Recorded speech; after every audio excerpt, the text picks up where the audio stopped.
Vu qu'on parle de mise à jour, le sponsor de cette vidéo n'est autre que ReIBoot. ReIBoot est un logiciel qui vous permettra de corriger tous les problèmes sur votre iPhone. Il se peut par exemple qu'après une mise à jour, votre iPhone soit bloqué sur la pomme, que les performances soient moins bonnes, qu'il y ait trop de bugs, ou bien que vous souhaitiez revenir sur la version d'avant car vous n'appréciez tout simplement pas celle-ci. Et bien justement, avec ce logiciel, c'est possible.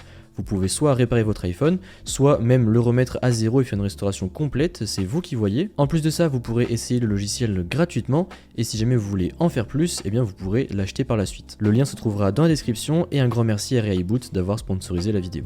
iOS 16.3 vient tout juste de sortir, on fait le point. Cette mise à jour est sortie hier soir, elle pèse environ 760 MO ici sur mon iPhone 14 Pro et elle fera évidemment plus si jamais vous n'aviez pas la dernière version d'iOS juste avant. Pour celles et ceux qui veulent la version exacte d'iOS, comme d'habitude, on descend dans les réglages, on va dans Général, Information, et donc là vous voyez on a la version d'iOS, iOS 16.3, et ensuite on a la version exacte juste ici, 20D47. Et après on a ici justement le petit résumé de ce que la mise à jour apporte, et justement on va couvrir tout ça. La première nouveauté, c'est l'apparition des clés de sécurité physique.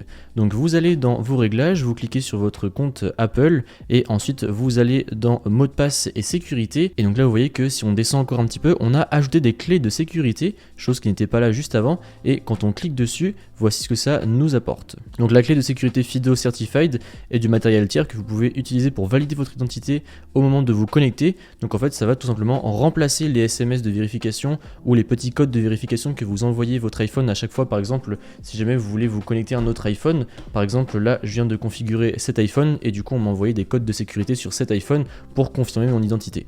Bien là du coup, si jamais vous avez une clé de sécurité physique, plus besoin de tout ça, vous approchez la clé de sécurité physique de votre nouvel appareil et ça va vous authentifier directement. Toujours en ce qui concerne un petit peu la sécurité, si on reclique ici sur notre identifiant et qu'on descend un petit peu, cette fois-ci on va dans iCloud, on descend encore un peu juste ici et on va dans protection avancée des données, et donc là vous voyez que protection avancée des données est enfin disponible, puisqu'avant c'était simplement disponible pour quelques pays mais malheureusement pas la France.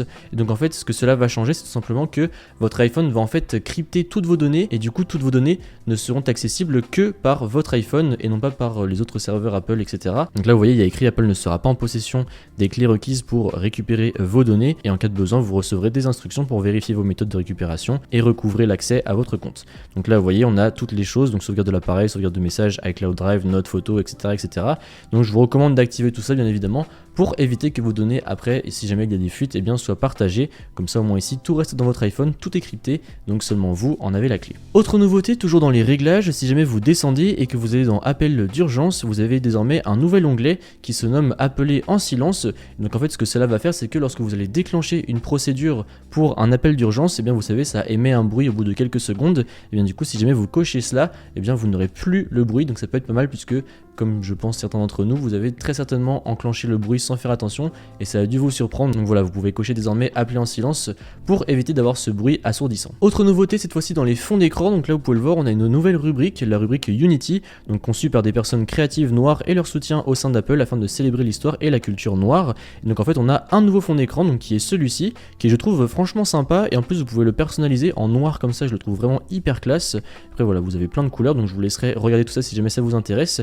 Et donc du coup désormais vu qu'on a deux fonds d'écran Unity, et bien on a carrément une rubrique Unity, donc c'est plutôt cool. Et la dernière nouveauté se situe dans l'application Maison. Si jamais vous avez un HomePod mini ou si jamais vous avez le dernier HomePod qui sort dans une semaine mais que vous regardez cette vidéo plus tard, vous le saurez, vous allez désormais pouvoir avoir la température ainsi que l'humidité dans la pièce dans laquelle se situe le HomePod grâce justement au capteur des HomePod. Donc ce sera accessible directement dans l'application Maison encore une fois, et après vous allez même pouvoir mettre des automatisations en fonction de par exemple si la température est trop basse ou trop haute, baisser ou non les volets si jamais vous avez des volets connectés, et pareil pour l'humidité, en fonction du taux d'humidité vous allez pouvoir activer des automatisations, donc je trouve ça plutôt sympa. Et en lien avec cette nouveauté, vous allez même avoir un widget, le widget climat, pour afficher un résumé du climat dans votre domicile. Donc bon là moi j'ai pas encore fait la mise à jour sur mes HomePod donc je ne peux pas vous le montrer, mais comme ça si jamais c'est quelque chose qui vous tient à cœur, eh bien vous pourrez consulter tout ça directement depuis votre écran de verrouillage. En ce qui concerne la batterie et les performances, pour l'instant rien à signaler. Apparemment la batterie serait un petit peu meilleure par rapport à iOS iOS 16.2.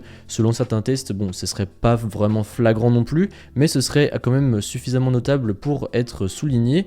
Donc voilà, je vous recommande bien évidemment de faire cette mise à jour. Après, en termes de correction de bugs, là pour l'instant, j'ai pas eu de bug encore aujourd'hui. J'en avais quand même beaucoup moins avec iOS 16.2. On avait encore des petits à droite à gauche, comme par exemple le Dynamic Island qui déborde un petit peu sur le réseau ainsi que sur l'heure. Mais sinon, on avait quand même beaucoup moins de bugs que dans les autres versions. Donc ça arrive, ça commence un petit peu à aller mieux. Mais il est vrai quand même qu'iOS 16 a pas mal de bugs tout de même. Et puis bien évidemment, moi je vous tiens au courant des prochaines mises à jour sur la chaîne ainsi que des prochaines nouveautés Apple, puisque là j'ai été retiré l'un des derniers produits Apple qui vient de sortir. Donc si jamais tout ça vous intéresse, encore une fois, n'hésitez pas à vous abonner et moi je vous dis à bientôt dans une prochaine vidéo. Allez, salut!